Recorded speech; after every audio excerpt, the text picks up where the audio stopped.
ज्योतिपुंज महाप्राण गुरुदेव, ज्योति की साधना करने वाले साधक।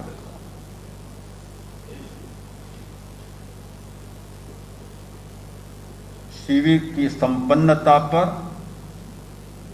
मंगल भावना फिर कर लेता हूं। प्रारंभ में की थी, आज पुनः।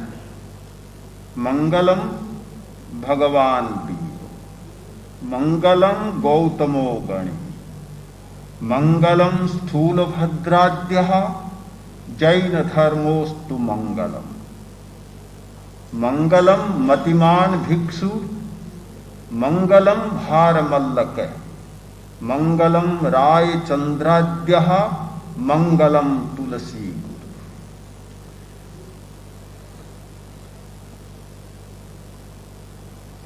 हर चिंतन करने वाला व्यक्ति और चिंतन न करने वाला भी जीवन को मंगलमय बनाना चाहता है। अमंगल कोई नहीं चाहता।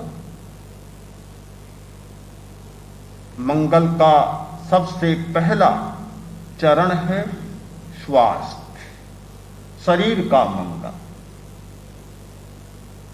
मन का मंगल, मन का स्वास्थ्य, भावना का मंगल, भावना का स्वास्थ्य।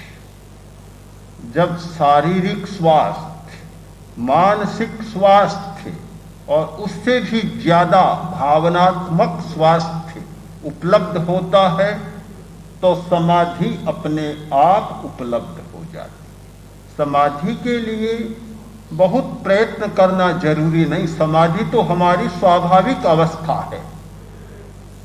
बीच में जो बाधाएं हैं उन बाधाओं को दूर कर दे, चट्टानों को हटा दे, प्रकट हो जाएगी।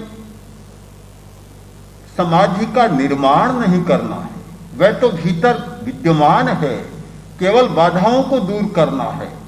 सबसे बड़ी बाधा है पहली शरीर की बीमारी, दूसरी बाधा है उससे बड़ी मन की बीमारी, और उससे भी बड़ी बाधा है भावना की बीमारी। इन तीन बीमारियों को हम समाप्त करें, समाधि अपने आप उतर जाएगी, अपने आप प्रकट हो जाएगी। प्रेक्षा ध्यान का पूरा क्रम इन तीनों बीमारियों, तीनों बाधाओं को दूर करने का क्रम है। अनुभव करते हैं लोग कि प्रेक्षा का प्रयोग करते हैं, शारीरिक बीमारियां भी चली जाती हैं। कितने लोग कहते हैं आए थे तब ये बीमारियां थी, और जाते हैं तो बहुत हल्कापन अनुभव होता है। आदत की भी बीमारी होती है, तंबाकू की बीमारी आदत की बीमारी है, और भी आदत की बीमारियां होती है। आदत की बीमारियां भी छूटती हैं, मानसिक बीमारियां भी छूटती हैं। मंगल भावना की गई, आरोग्य बोहिलाभम समाहि वरमुत्तमं दिन, मुझे आरोग्य मिले। यह सबसे पहली मंगल भावना है। रोगी है बेचारा, क्या करेगा, क्या कर पाएगा। बैठता है तो पैर साथ नहीं देते, प्रेक्षा करता है तो सिर साथ नहीं देता, सिर फटने लग जाता है। क्या करेगा। जिसका नाड़ी संस्थान मजबूत नहीं वह ध्यान की साधना नहीं कर सकता। चर्बी की चर्चा नहीं कर रहा हूं, वह तो घटेगी तब ठीक होगा। ध्यान का भी यह भी एक चमत्कार है। आश्चर्य होता है, 10 दिन की अवधि में 3-4 किलो वजन भी घट जाता है। कल ही मैंने डॉक्टरी रिपोर्ट सुनी, शायद सुनाई नहीं गई यहां। एक व्यक्ति का 3 या 4 किलो वजन घट गया। चर्बी जलती है, चर्बी ही तो बीमारी पैदा करने वाली है। स्वस्थ का लक्षण है नाड़ी संस्थान का शक्तिशाली होना। जितना नाड़ी संस्थान शक्तिशाली होता है, आदमी उतना ही स्वस्थ होता है। मन की बीमारियां, आरोग्य बोहिलाहम, बोधि मिले, सम्यक दृष्टि मिले, और तीसरी प्रार्थना है समाधि मिले। आरोग्य है, बोधि है, तो समाधि को उपलब्ध होना है। एक सुंदर उपाय भी बतलाया गया है, बहुत सुंदर उपाय। अभी हमने शायद उस पर बहुत गहरा ध्यान नहीं दिया। लोगस का जप करने वाले, पाठ करने वाले भी शायद उस पर गहरा ध्यान नहीं दे पा रहे हैं। एक बहुत सुंदर सूत्र दिया है आरोग्य का। चंदेशु निम्मलयरा आइच्चेषु अह्यम पयासैरा सागर वर गंभीरा सिद्धा सिद्धिं मम दिशन्तु। आरोग्य मिल सकता है सिद्ध की आराधना से, बोधि मिल सकती है सिद्ध की आराधना से, और समाधि उपलब्ध हो सकती है सिद्ध की आराधना से। सिद्ध की हम 3 रूपों में आराधना करें।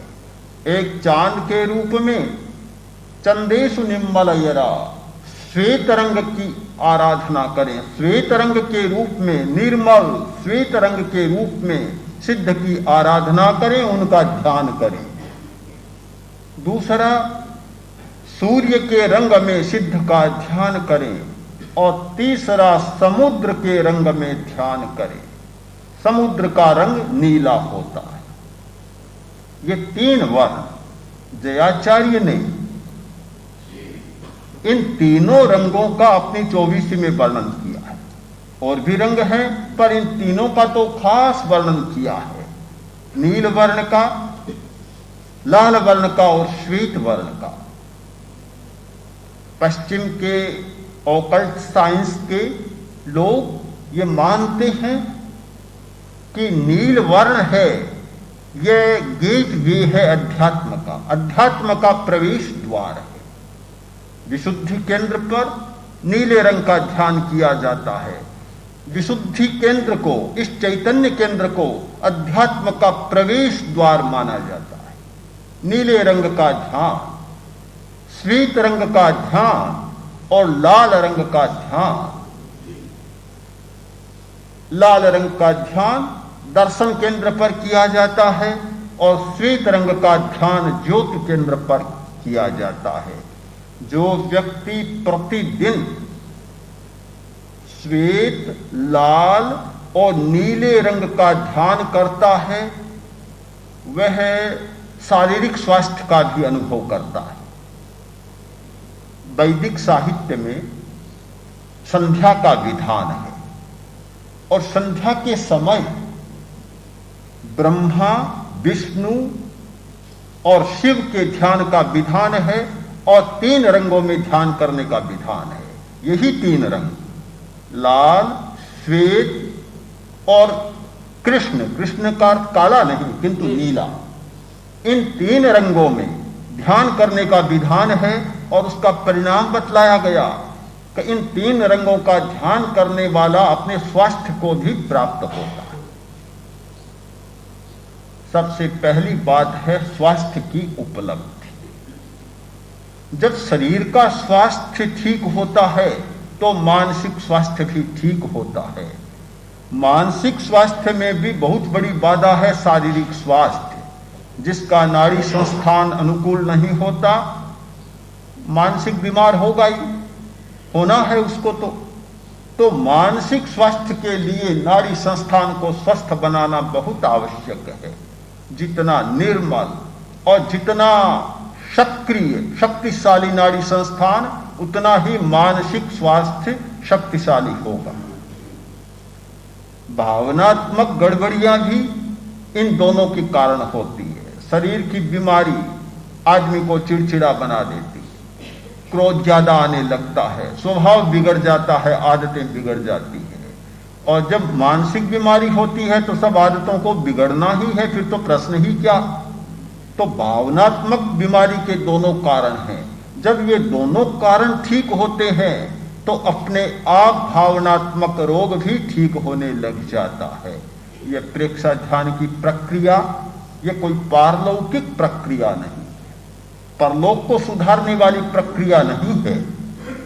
आपको आश्चर्य होगा मैं जो कह रहा हूं, किंतु मेरे आचार्य ने जब अणुव्रत आंदोलन का प्रवर्तन किया तब से एक घोषणा की थी कि मैं उस धर्म को महत्व नहीं देता, मूल्य नहीं देता जो केवल परलोक की चर्चा करता है। और परलोक की चर्चा करना जरूरी भी नहीं है। वर्तमान का क्षण अगर आपका सुधरता है तो अगले क्षण के लिए आपको चिंता करने की कोई जरूरत नहीं। वर्तमान का लोक यदि सुधरता है तो परलोक के लिए अलग से आपको चिंता करने की कोई जरूरत नहीं है। अगला जीवन वर्तमान जीवन का परिणाम है। परिणाम की चिंता कभी करनी जरूरी नहीं होती, प्रवृत्ति की चिंता करनी जरूरी होती है। हम लोगों में, धार्मिक लोगों में एक बड़ी विचित्र आदत पनप गई, परिणाम की चिंता में उलझ गए, प्रवृत्ति की चिंता को या वर्तमान की क्रिया की चिंता को हमने छोड़ दिया। परिणाम की चिंता करने वाला कभी सफल नहीं होता, कभी सफल नहीं होता। सफल वही होता है जो वर्तमान की चिंता करता है। एक राज्य में कोई ऐसी व्यवस्था हो गई कि राजा बूढ़ा होगा, उत्तराधिकारी बना देगा और बाद में उसे अरण्यवास करना हो। सब बड़े डरते। परिणाम बड़ा भयंकर था कि आज राजा और कल जंगल में निवास करना, बड़ा डर लगता।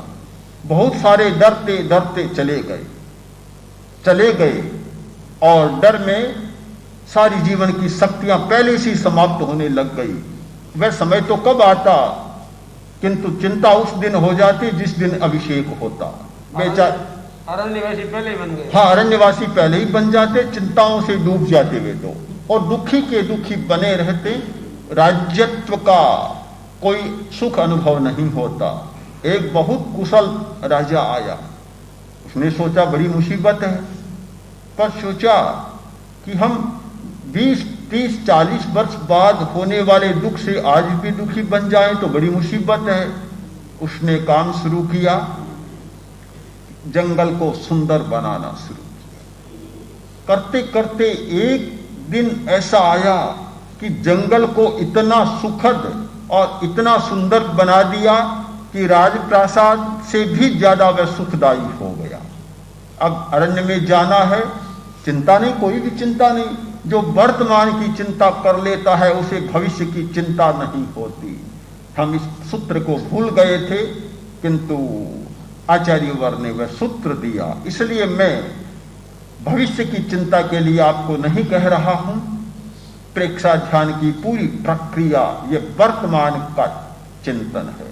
वर्तमान की चिंता करें कि वर्तमान हमारा कैसे उज्जवल बने, हमारा शरीर शक्तिशाली बने साधना के लिए, हमारा मन शक्तिशाली बने और हमारी भावनाएं शक्तिशाली बने। फिर समाधि के लिए आपको कोई चिंता करने की जरूरत नहीं। वह तो परिणाम है, अपने आप होने वाली घटना है। अलग से उसके लिए आप बिल्कुल भी न सोचें। मुझे हर्ष है कि समाधि का एक ऐसा सुंदर सूत्र हमें हाथ लगा है। आचार्य वर्ग के अनुग्रह से, आशीर्वाद से और उनके सतत विकासशील प्रयत्नों से। हमें केवल इतना सा करना जरूरी है, श्रद्धा, समर्पण और पराक्रम। सबसे पहली बात है श्रद्धा। दुनिया में आज तक कोई व्यक्ति किसी भी क्षेत्र में सफल नहीं हुआ जिसमें श्रद्धा का बीज अंकुरित नहीं हुआ। श्रद्धा को बहुत गलत लोगों ने समझ रखा है कि श्रद्धा अंधविश्वास है। अरे श्रद्धा और अंधविश्वास ये कोई मेल ही नहीं है। श्रद्धा का अर्थ होता है सच्चाई को जान लेने के बाद उसके प्रति घनीभूत आस्था का प्रकट होना। जानने के बाद श्रद्धा होती है, जानने से पहले तो श्रद्धा होती ही नहीं। किसने कहा यह अंधविश्वास है? बहुत गलत आप समझ रखा है। जब तक घनीभूत इच्छा नहीं होती, हम जो करना चाहते हैं वह प्रकंपन पैदा नहीं होता, वह तरंग पैदा नहीं होती। कोई भी आदमी सफल नहीं हुआ न होगा जिसमें श्रद्धा का बीज नहीं पनपा है। जब श्रद्धा होती है तो उस ध्येय के प्रति हम सर्वात्मना समर्पित हो जाते हैं, पूरा समर्पण। फिर यह शर्त नहीं होती कि अगर आप ऐसा करें तो मैं ऐसा करूंगा, ऐसा हो तो मैं ऐसा बनूंगा। गुरु के साथ भी बहुत सारे शिष्य भी ये शर्त रखते हैं कि आप मेरे प्रति ऐसा व्यवहार करेंगे तो मेरा ये व्यवहार होगा। बस हो गया, कुछ होना जाना ही नहीं, कुछ नहीं होना जाना है। सर्वात्मना होता है समर्पण। उसमें फिर जो भी आए उस स्थिति को देखते जाओ, झेलते जाओ, किंतु उस पर कोई आंच नहीं आनी। ये दोनों हो जाएं तो तीसरा तत्व है पराक्रम। पैरों से चलना भी होगा। कोई भी गुरु ऐसा नहीं कहेगा कि तुम श्रद्धा और समर्पण करके बैठ जाओ। वह गति देगा, चलाएगा, गमन योग कराएगा कि चलो पराक्रम करना होगा। एक मालिक ने विज्ञापन निकाला कि नौकर की जरूरत है। नौकर आया, बोला वेतन क्या देंगे? कि वेतन कुछ भी नहीं, कोरा खाना। काम क्या होगा? कि लंगर चलता है, वहां जाओ, भोजन कराओ और आते समय मेरे लिए भी ले आओ। बस यही काम, और कोई काम। सारा मुफ्त में चलता है। आदमी मुफ्तखोर इतना हो गया कि मुफ्त में खाओ और मेरे लिए भी मुफ्त में लेते आओ। ऐसे आदमी कभी जीवन में सफल नहीं हो सकते। पराक्रम जिसने छोड़ दिया, प्रयत्न छोड़ दिया, वह कभी सफल नहीं हो सकता। तो ये तीन तत्व मिल जाएं, श्रद्धा, समर्पण और प्रयत्न, तो फिर सफलता निश्चित है, कोई संदेह नहीं। और सफलता का कारण यह है कि हमें बाहर से कुछ भी नहीं लेना। एक सबसे बड़ी बात है, बाहर से कुछ भी नहीं। सफलता तो सारी हमारे पास है, हमारे भीतर है। बस केवल अपनी शक्ति का थोड़ा सा उपयोग करना है। उज्जैनी में एक बार ऐसा हुआ कि राजप्रासाद में आग लग गई, और कोई बड़ी विचित्र आग लगी, बड़ी विचित्र आग। पानी डालते हैं बुझाने के लिए, आग और भभकती जाती है। आपके मन में प्रश्न होगा, भला ये कैसे हो सकता है, पानी मिले और आग न बुझे? ये प्रश्न आप क्यों करते हैं? अपने दिल को टटोलिए। कितनी भयंकर आग लगी हुई है, पानी डालते जा रहे हैं और भभकती जा रही है। जिन लोगों ने विषयों का सेवन किया है, भोग किया है, आग को बुझाने के लिए, उस अमिट प्यास को बुझाने के लिए शब्द, रूप, रस, गंध और स्पर्श का प्रयोग किया है। पानी खूब सींचा, क्या आग बुझी है? जैसे जैसे पानी डाला, आग और भभकती चली गई है। ये प्रश्न तो अब हो ही नहीं सकता कि पानी से आग कैसे न बुझी। आग बुझी नहीं। राजा चिंतित हो गया, अब क्या करें? पानी से आग नहीं बुझ रही है, बड़ी चिंता हुई। अभय कुमार को बंदी बनाया हुआ था। राजा गया उसके पास, बोला अभय क्या करें, बहुत चिंता की बात है, कैसे निपटे? अभय कुमार तो प्रज्ञावान था, बोला महाराज चिंता की जरूरत नहीं, बस थोड़ा अपने आप को देखने की जरूरत। कैसे, क्या करें? आप बाहर क्यों उपाय करते हैं? आपके अंतःपुर में शिवा देवी मौजूद है, उसका स्नान जल लाएं, आग पर डालें, आग अपने आप बुझ जाएगी। इतने शील की सौरभ है उसकी, इतना तेज है उसका आभा मंडल, इतना शक्तिशाली है उसका प्रकंपन। राजा ने प्रयोग किया, शिवा देवी को स्नान कराया, स्नान जल लिया, आग पर छिड़का और आग सारी बुझ गई, समस्या हल हो गई। यह शिवा देवी का स्नान जल आपके भीतर है। यह प्रेक्षा ध्यान, यह शिवा देवी का स्नान जल है। आप शरीर प्रेक्षा में पूरे शरीर को चित्त की निर्मल चित्त के द्वारा नहलाएं और उस जल का सिंचन करें। यह अमिट आग, कभी न बुझने वाली आग अपने आप बुझ जाएगी और समस्या का समाधान हो जाएगा। तो आज 10 दिन की अंतर यात्रा के पश्चात शिविरार्थी बंधु और बहनें अपने अपने स्थान के लिए प्रस्थान कर रहे हैं।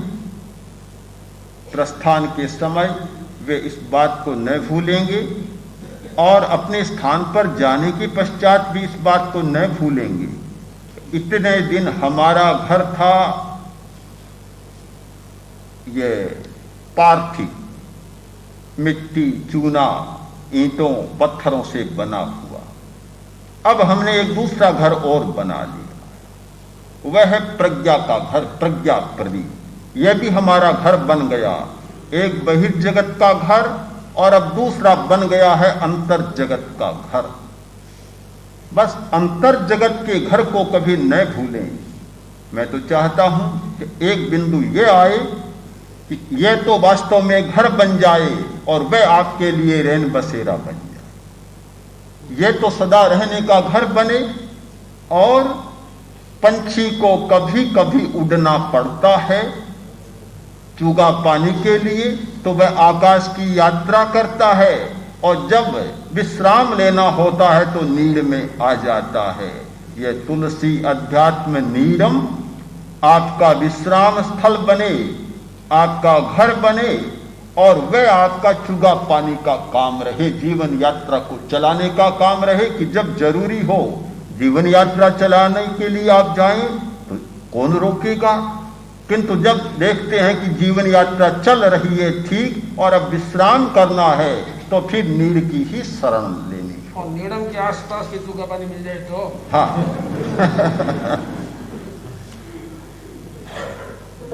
तो फिर शायद यात्रा लंबी करने की जरूरत भी नहीं होगी। तो हम सब कृतज्ञ हैं आचार्य प्रवर के कि जिनका पथ दर्शन मिला, आलोक मिला और हमारा पथ प्रशस्त हुआ। परिसमाप्ति के समय मैं उन सब लोगों के प्रति भी सद्भावना व्यक्त करना चाहता हूं।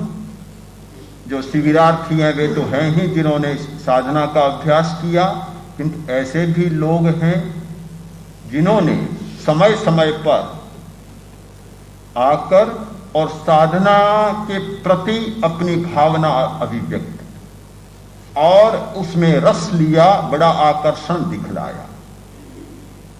कभी कभी तो होता है कि हर समय आने से साधकों की बाधा भी पहुंचती है, किंतु जो एक निश्चित समय है जैसे प्रवचन का या और जो निश्चित समय है उसमें भी बड़ा रस लिया है और बराबर आते रहे हैं। आचार्य प्रवर का तो सब कुछ है, उनके लिए मैं क्या कहूं, कुछ भी कहना आवश्यक भी नहीं मानता। भी मानता हूं, मैं करता हूं, आचार्यवर कर रहे हैं, वे कर ही रहे हैं, तो फिर आभार मानने की बीच में वह बात भी अवकाश भी नहीं मिलता, इतना अंतराल भी नहीं है कि जिसके बीच में आभार को और कृतज्ञता को बिठा सकूं। तो कोई प्रश्न ही नहीं। तो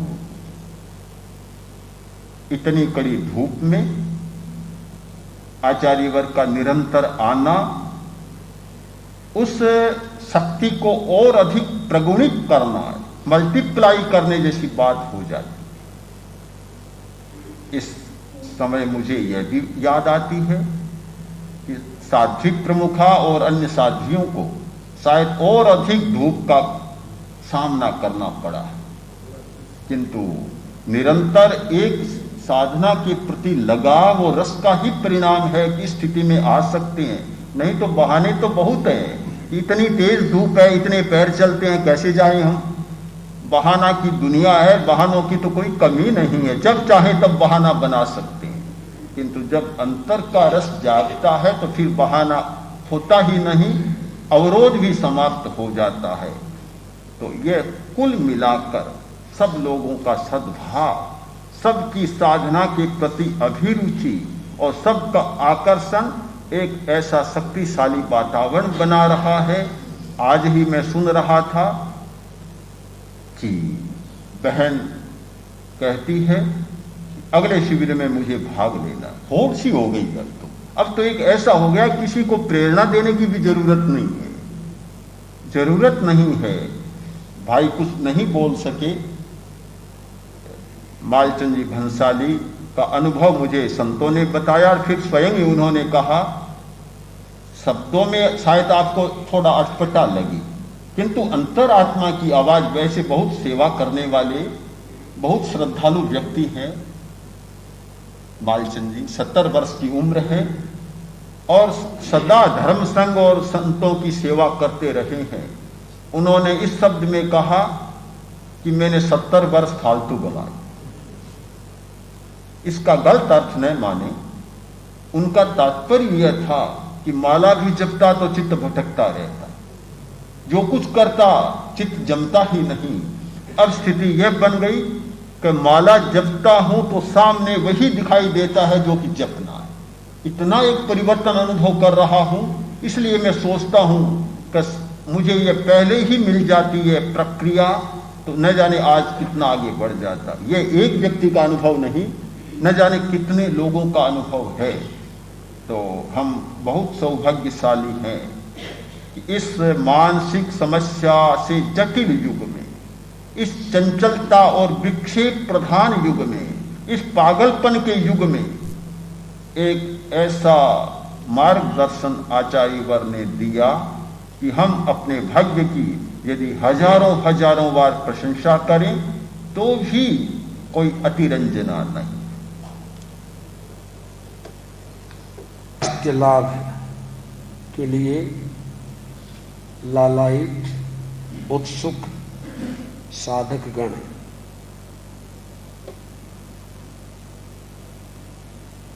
आज का समूचा कार्यक्रम स्वास्थ्य को प्रधानता देते हुए चला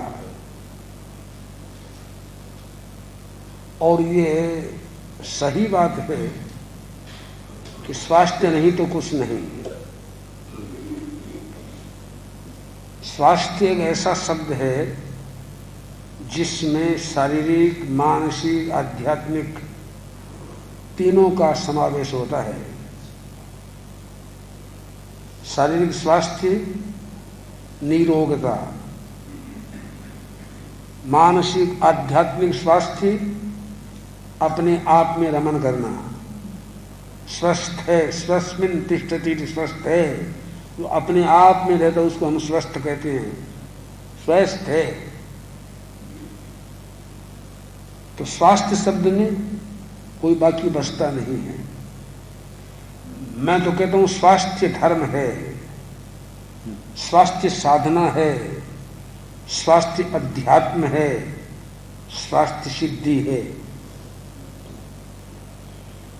इसको हमने प्राप्त कर लिया तो सब कुछ प्राप्त कर लिया। शरीर की स्वस्थता को महत्व हमें ही नहीं, पुराने आयुर्वेद के आचार्य भी नहीं देते हैं। उन्होंने स्वास्थ्य की परिभाषा की तो प्रसन्नात्मेन्द्रिय मना स्वस्थ इत्यभिधीयते, ऐसा कहा है। स्वस्थ वह है जिसकी आत्मा स्वस्थ है, आत्मा प्रसन्न है। प्रसन्न का मतलब निर्मल है, प्रसन्न का मतलब खुश नहीं, निर्मल है आत्मा जिसकी, वह स्वस्थ है। आत्मा स्वस्थ कब होगी? उसका अनुसारी मन स्वस्थ होगा, उसका अनुगामी मन स्वस्थ होगा, मन निर्मल होगा। मन की निर्मलता को बल कब मिलेगा? उसकी अनुचारिणियां, सहगामिनियां, उसकी पत्नियां, इंद्रियां स्वस्थ होगी। पत्नियां जब तक स्वस्थ नहीं तो पति स्वस्थ कैसे रहेगा? निश्चित बात है। मैंने तो अभी भी सुना कि पति को अकेले को नहीं आना चाहिए, मैं कहता हूं नहीं, गलत बात है, पत्नियों को आना चाहिए, पति अपने आप खींच आएंगे।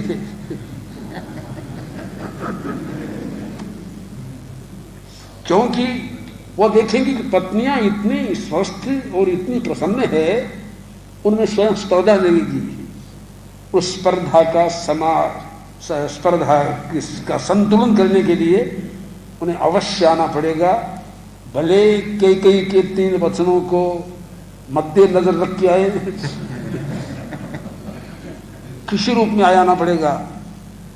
क्योंकि आज की ये दुनिया, आज का ये संसार किसी से परिचालित है तो ब्रह्मा विष्णु महेश से नहीं है, महिलाओं से संचालित परिचालित है ही। इसलिए मैंने कहा कि इंद्रियां जब तक स्वस्थ नहीं होगी कैसे काम चलेगा। इंद्रियां स्वस्थ, मन स्वस्थ है, मन स्वस्थ, आत्मा स्वस्थ है, आत्मा स्वस्थ तो संपूर्ण स्वस्थ है। इसलिए केवल शरीर की स्वस्थता की बात अधूरी है और होगी भी नहीं बाबा। मन, इंद्रियां और आत्मा स्वस्थ नहीं होगी तो शरीर स्वस्थ अकेला होगा भी नहीं, रहेगा भी नहीं। और अगर ये स्वस्थ है तो आपका स्वास्थ्य कहीं जा नहीं सकता। संप अगर आपके पास में है तो संपत्ति कभी जा नहीं सकती, टिकी रहेगी।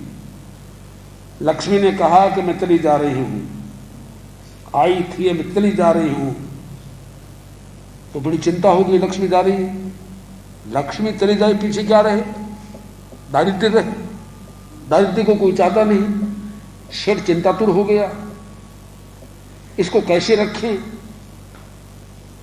तो सेठ की चिंता किसी एक पुत्र वधू ने मिटाई, किसी पुरुष ने नहीं मिटाई। पुरुष ने, किसी ने ये खोज नहीं की। एक छोटी पुत्र वधू पढ़ी लिखी समझदार होशियार थी, उसने कहा पिताजी जब लक्ष्मी ये पूछे कि मैं जा रही हूं, आप मुझे प्रस्तुत कर देना, मैं उसका जवाब कर लूंगी। शेठ चिंतित थी, क्या करेगी बच्ची, जवाब क्या करेगी? तो ठीक है, प्रस्तुत कर दिया। लक्ष्मी बोली कि मैं जा रही हूं,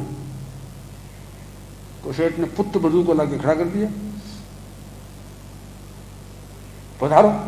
वो कह रही पधारो, सब रास्ते खुले आपके लिए। एक बार बता जाओ, यहां आपके रहने में कोई तकलीफ हुई आपको? बोले तकलीफ तो बिल्कुल नहीं। आपका मन लगा नहीं? मन तो बहुत लगा। आप कुछ पधारो, कुछ वरदान तो दे जाओ। उसने कहा ठीक है, एक वरदान देके जाऊंगी, मुझे मत मांगना। आपको नहीं मांगेंगे। उसने कहा कि हमें संप देके जाइए। संप, संप जानते? प्रेम। हमारे घर में कभी भी असंप न हो और आप जाइए। लक्ष्मी ने कहा मुझे छल लिया, जहां संप वहां मैं जा कैसे सकती हूं? वहां से जहां संप तहां संपत्ति नाना। तो लक्ष्मी ने कहा तुमने तो मुझे मांग लिया। नहीं, आप नहीं चाहिए, आप पधारो, चले जाओ, कोई चिंता की बात नहीं, संप हमको दो। तो संप अगर पास में है तो संपत्ति कहीं नहीं जा सकती। ठीक इसी तरह से स्वास्थ्य अगर आपके पास में है तो साधना आपकी कहीं जा नहीं सकती। ये निश्चित विचार आपको रखना है। और इसके साथ में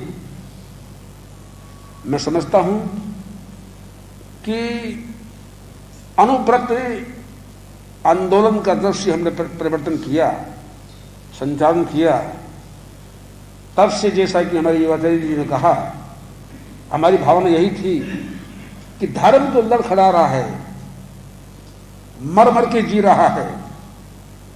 धर्म में न जाने कितना लोगों की दृष्टि में दया पात्र बन रहा है, दीन अवस्था में जी रहा है।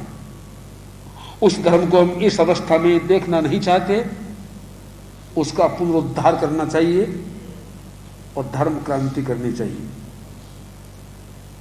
धर्म क्रांति का स्वर शायद सबसे पहले हमने रखा। राज्य क्रांति, कृषि क्रांति और न जाने क्या क्या क्रांतियां संसार में हुई, धर्म क्रांति का स्वर हमने भी एक खड़ा किया। धर्म क्रांति का अर्थ हमारा यही था कि धर्म संप्रदाय के कटघरे से निकल के असांप्रदायिक बन जाए। धर्म उपासना और क्रिया कांडों से निकल के बिल्कुल वो जीवन के हर क्षण में व्याप्त हो जाए। धर्म केवल वर्तमान विशुद्धि का साधन बन जाए, परलोक की चिंता न करें। इन कुछ चीजों को लेकर हम चले और वैसे धर्म की स्थापना कैसे की जाए, अनुव्रत का उद्घोष किया, अनुव्रत का प्रसार किया और अनुव्रत का साहित्य लिखा। एक पुस्तक का मैं जिक्र कर देता हूं, अनुव्रत गति प्रगति। एक पुस्तक अनुव्रत गति प्रगति, आप उस पुस्तक को पूरा पढ़ जाइए, अनुव्रत की पूरी स्थिति आपके ध्यान में आ जाएगी। हमारा क्या चिंतन था वो आपके ध्यान में आ जाएगा। ये सब कुछ करने के बाद भी एक अधूरापन खलता था हमको। अनुव्रत चला, सब कुछ हुआ, शरीर मिला किंतु आत्मा नहीं मिली, ऐसा लगता था। जो ही वृक्ष ध्यान सामने आया और ऐसा लगा अब शरीर और आत्मा दोनों मिल गए। शरीर शून्य आत्मा शुद्ध होती है, आत्मा शून्य शरीर मृत होता है। योग चाहिए दोनों का। तो आत्मा और शरीर दोनों मिल गए, ऐसा मुझे लगता है। तो प्रेक्षा ध्यान और अनुव्रत ये दोनों बहुत योग से चलने वाले तत्व है। अनुव्रति बन जाए तो प्रेक्षा ध्यान की साधना बाकी बच जाती है। प्रेक्षा ध्यान की साधना में आ जाए तो अनुव्रत बाकी बचता नहीं। उसे तो अनुव्रति बनना ही बन ही गया वो तो। क्या प्रेक्षा ध्यान की साधना करने वाला व्यक्ति और इसमें रस लेने वाला व्यक्ति बाजार में बैठ के मिलावट कर सकता है? किसी को धोखा दे सकता है? क्या रिश्वत खा सकता है वो? अब जरा सोचिए, इससे संभव भी नहीं, हो नहीं सकता। उससे वो चाहे तो भी हो नहीं सकता। क्या वो किसी व्यक्ति को अस्पृश्य मानेगा? जो प्राणी मात्र के साथ तादात्म्य जोड़ने वाला व्यक्ति किसी जाति के कारण किसी व्यक्ति को अस्पृश्य मानेगा? वो किसी राजनीति के दलदल में फंस के तोड़फोड़ करेगा? संभव ही नहीं है। वो वोटों की बिक्री करेगा,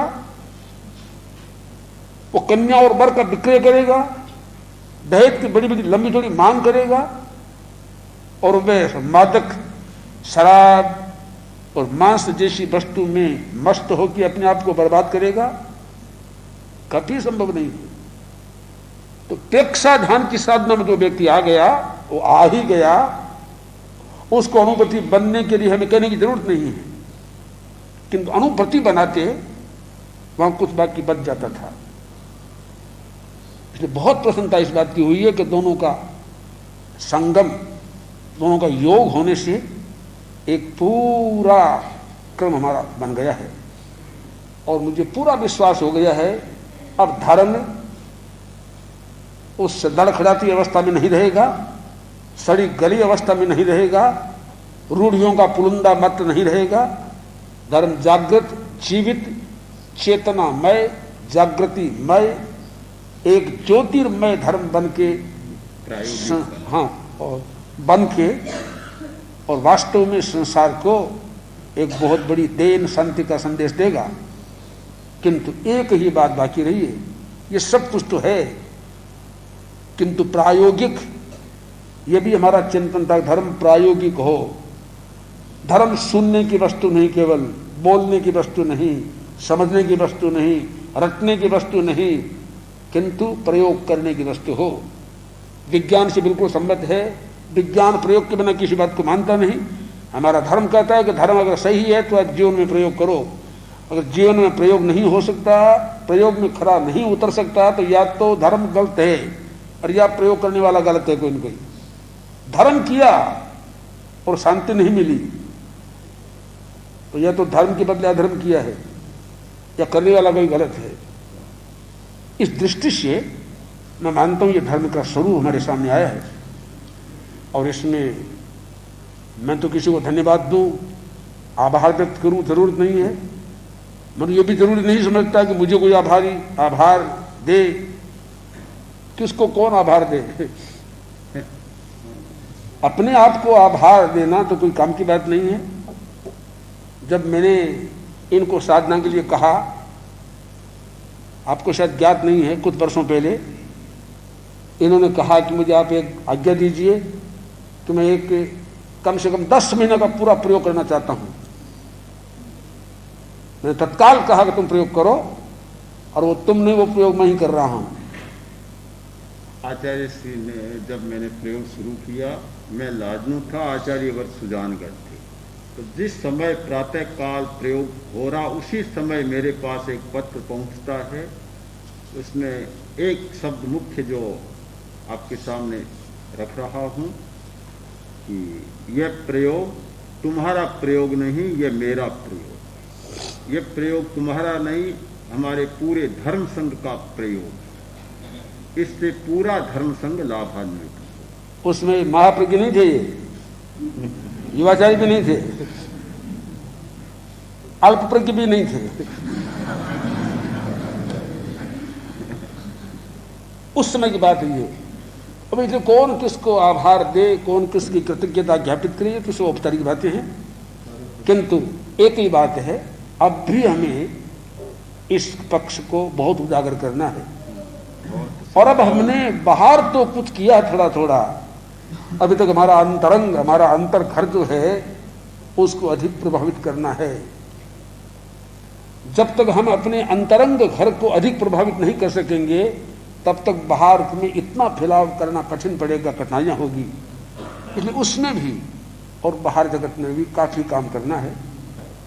किंतु बहुत संभावना तो है ही, किंतु पुरुषार्थ उतना ही करना पड़ेगा। ये अपने शब्द को याद कर लो, केवल श्रद्धा समर्पण से काम नहीं चलेगा, पराक्रम करना पड़ेगा। ठीक है, तो बिना पराक्रम के हम सीधा कुछ लेना पाना नहीं चाहते हैं, पराक्रम से सब पाना चाहेंगे हम लोग। अगर ईश्वर भी कोई सीधा हमको देता है तो हम कहेंगे मेहरबानी, बस माफ करो, हमें अपने पराक्रम से करने दो। तो इसलिए ये काम करना है, जरूरी है। और संसार में कहाँ क्या चल रहा है उसकी हमें कोई चिंता नहीं, कोई गम नहीं। जहां कोई अच्छी वस्तु चल रही है, ग्राह्य होगी तो हम जाके ले लेंगे। हमारे पास में जो अच्छी वस्तु को ग्रहण करेगा तो हम उसको दे देंगे, नहीं दे तो हमारे अंतर में इतना क्षेत्र पड़ा है, नहीं ले तो कोई, कि सप्लाई हम पूरा कर नहीं सकेंगे। इस दृष्टि से मैं मानता हूं शिविर की संपन्नता के समय मैं अपने आप में मंगल कामना करता हूं। और ऐसे भाग्यशाली व्यक्ति कम होंगे जिन्होंने अपने जीवन काल में भी अपने बीज को अंकुरित नहीं, पुष्पित नहीं, किसी समय फलित देखा है। एक बहुत बड़ी बात है, मैं इसको बहुत बड़ी सफलता मानता हूं। किंतु इससे भी अधिक सफलता हमारे सामने रहे, क्षेत्र है, गुंजाइश है, उसको हम करें। इसी मंगल भावना के साथ में अपने वक्तव्य को संपन्न करके और कुछ पद्यों का गान तो आज भी करना पड़ेगा, ऐसा ख्याल करें। आचार्य वर ने बीज का, शायद मैं तो उस समय बीज भी पूरा नहीं था, यह भी कुछ नहीं है।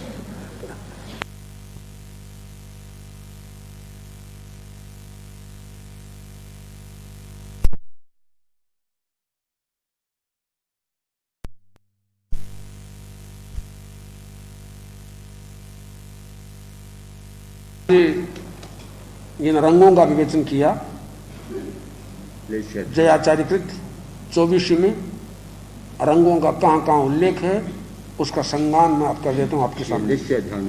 हाँ, ये देश्या रंग, देश्या के ध्यान का ही प्रकरण है ये। सुविधिनाथ प्रभु सुविधि नवमी तीर्थंकर, उनका स्तवन है सुविधि भजिए सिरे नामी हो, सुविधि भजिए सिरे नामी।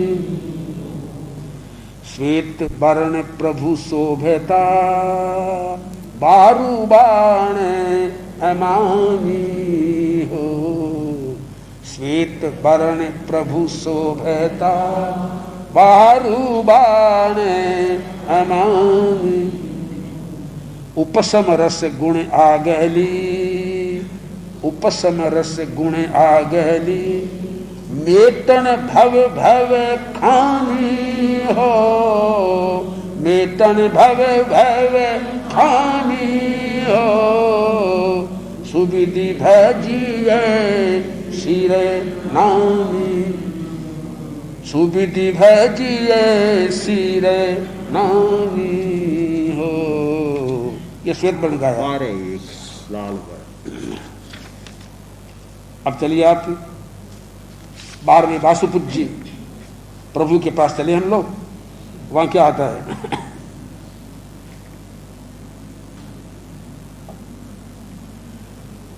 द्वादश माँ जिनवर भजिए, द्वादश माँ जिनवर भजिए, राग द्वेष मच्छर माया तजिए। प्रभु लाल वरण तन छिप जानी, प्रभु वास पूज्य भज। लाल वरण तन छिप जानी, प्रभु वास प्रभु वासु पूज्य। कोई योग अज्ञात ऐसा मिला है कि श्वेत वर्ण का जब लेश्य ध्यान का प्रयोग होता है, उसका मतलब होता है मन की शांति का। तो उपशम उसमें इसमें लाल वर्ण और उसमें ये वृत्तियों का नियंत्रण दर्शन केंद्र पर होता है। ये भी इसमें साथ में आ गया। 19 में फिर महिला तीर्थंकर आ रहे हैं हमारे।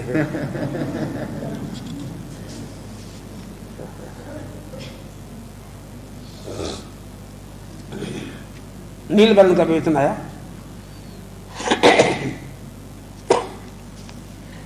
नील वर्ण मल्ली जिनेश्वर, ध्यान निरमल ध्यायो। नील वर्ण मल्ली जिनेश्वर, नील वर्ण मल्ली जिनेश्वर, ध्यान निरमल ध्यायो। अल्प काल माहि प्रभु परम ज्ञान पायो। अल्प काल माहि प्रभु परम ज्ञान पायो। मल्ली जिनेश्वर नाम समर तरण शरण आयो। मल्ली जिनेश्वर नाम समर तरण। लेश्य ध्यान भी निकल गया। इस तरह से हमारी 24 में लेश्य ध्यान का विवेचन भी आ गया है। कितना बड़ा महत्वपूर्ण ये आयोजन है। तो इन्हीं शब्दों के साथ अब क्या बोलता हूँ। श्रद्धा या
चेत चेतनिया पीत्यो कितो का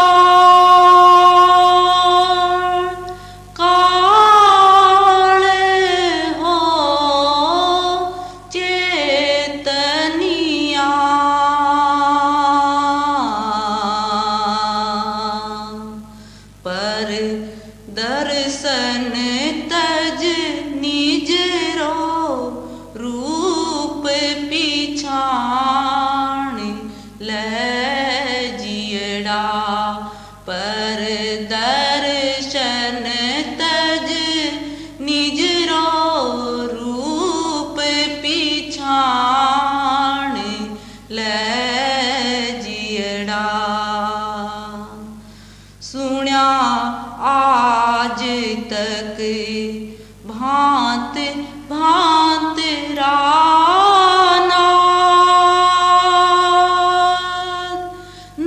नाद हो चेतनिया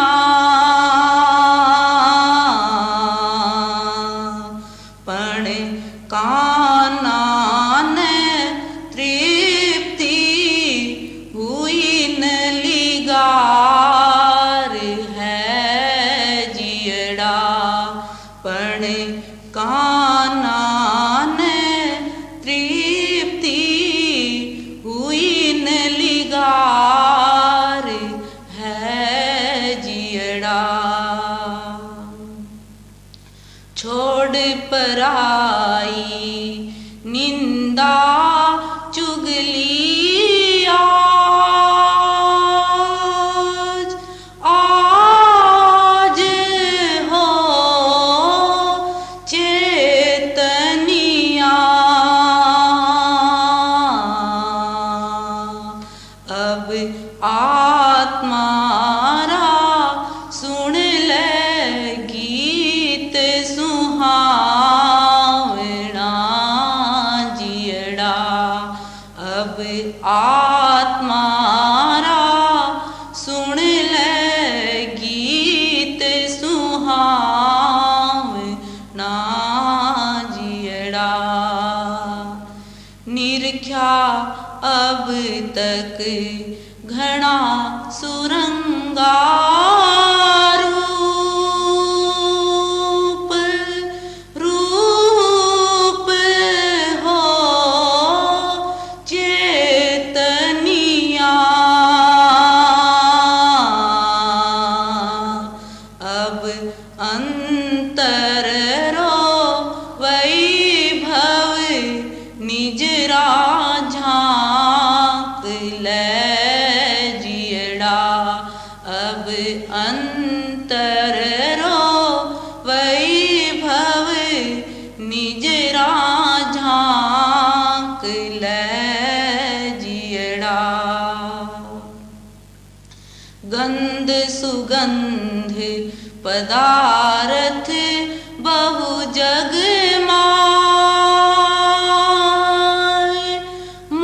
माय हो चेतनिया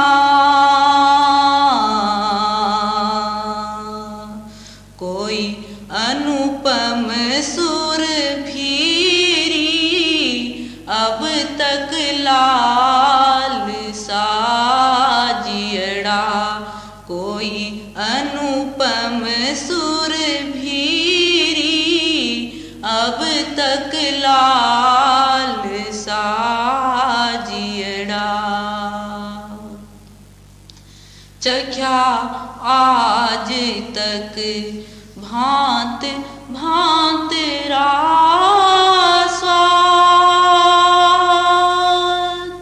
स्वाद हो चेतनिया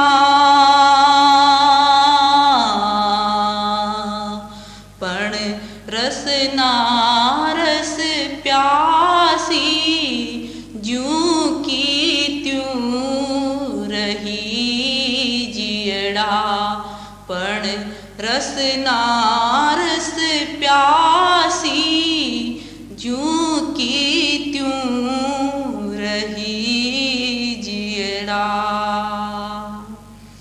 कोमल कठिन सया है अब तक स्पर्श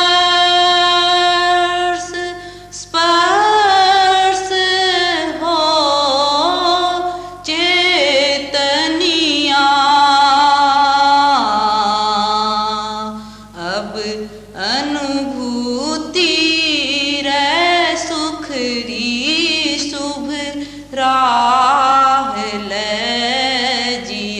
अब अनुभूति रे सुख री शुभ राह ले जियड़ा चेत चेतनिया बीत्यो की तो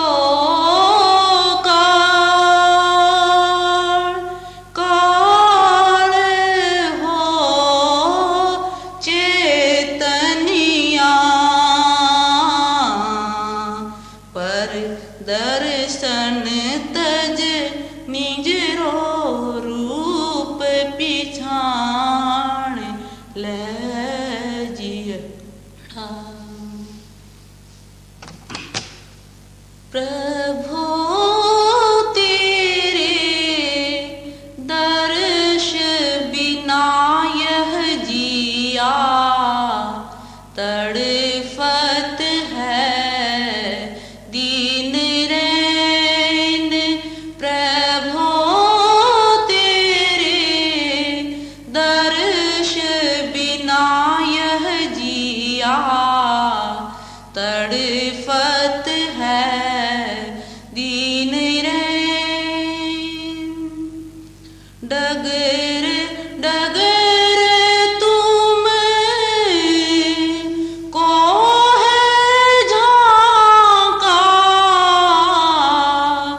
डगर डगर तुम को है झांका प्यास अब तक नैन प्रभु तेरे दर्श बिना यह जिया तड़फत है दीन रैन प्रभु तेरे दर्श बिना यह जिया तड़फत है दीन रैन पागल मन यह झूम पागल मन यह झूम रहा है सुनने तेरे बैन प्रभु तेरे दर्श बिना यह जिया तड़फत है दीन रैन प्रभु तेरे दर्श बिना यह जिया तड़फत है दीन रैन प्राणों में जिस दिन आओगे प्राणों में जिस दिन आओगे होगा तब ही चैन प्रभु तेरे दर्श बिना यह जिया तड़फत है दीन रैन प्रभु तेरे दर्श बिना यह जिया तड़फत है दीन रैन प्रभु तेरे दर्श बिना यह जिया तड़फत है दीन रैन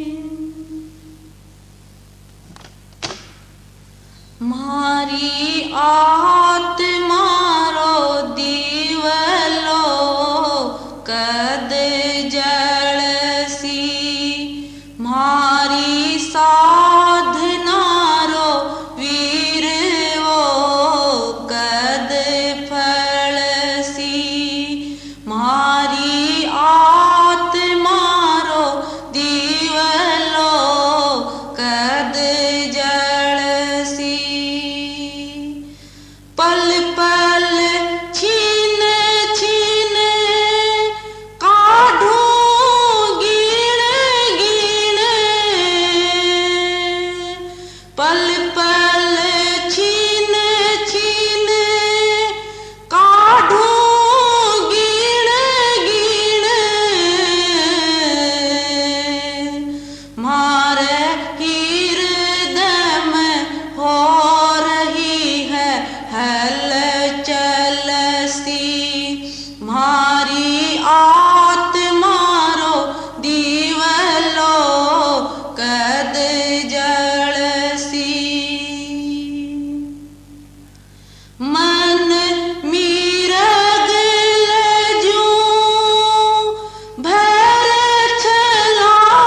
राग रोस एरी लारे लाया, राग रोस एरी लारे लाया, मारी कोटड़ी ने कर दी काजल सी, मारी कोटड़ी ने कर दी काजल सी, मारी आत्मारो दीवलो कद जल सी। सदगुरु साहरो पायो मधुकर, सुगुरु सहारो पायो मधुकर, वाणी बरसे सावण बादल सी, वाणी बरसे सावण बादल सी, मारी आत्मारो दीवलो कद जल सी, मारी साधनारो वीर वो कद फल सी, मारी साधनारो वीर वो कद फल सी, मारी आत्मारो दीवलो कद जल सी।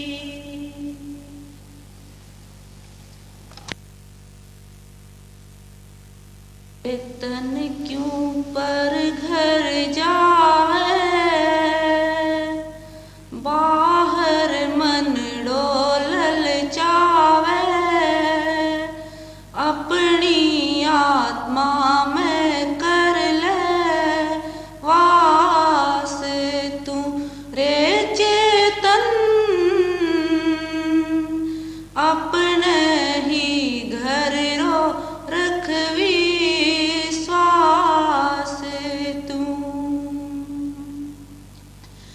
अपने ही घर में रह कर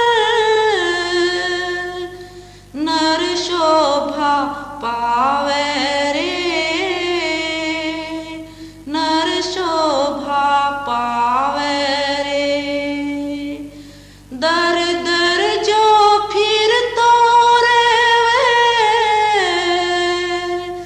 इज्जत गमावे रे, इज्जत गमावे रे, गौरव जो रखनो चावे, वो चित में स्थिरता ल्यावे, अपनी आत्मा में कर ले वास तू रे चेतन, अपने ही घर रो रखवी श्वास तू।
आवे